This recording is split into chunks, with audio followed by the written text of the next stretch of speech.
Welcome to Samba Samba. Enjoy the video. You start by making Knime aware of a compatible Python interpreter. This gives you a runtime to execute code. Point Knime to the interpreter, then install pandas and NumPy into that same environment so data frames map cleanly. Once done, drop a Python script node and connect the data table you want to process. You do this now so the execution environment is stable. Otherwise, nodes will fail on import errors when you run the workflow. You now open the nodes editor and write a concise script.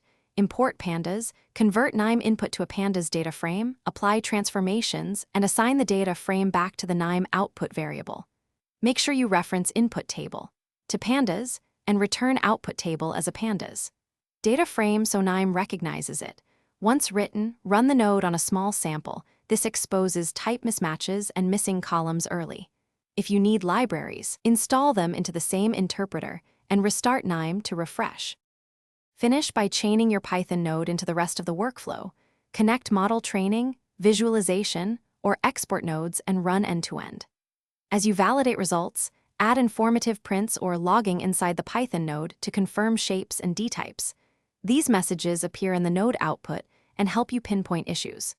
If something breaks, check that Knime interpreter path matches where you installed packages and restart Knime after changing environments. That single restart often resolves import and version conflicts.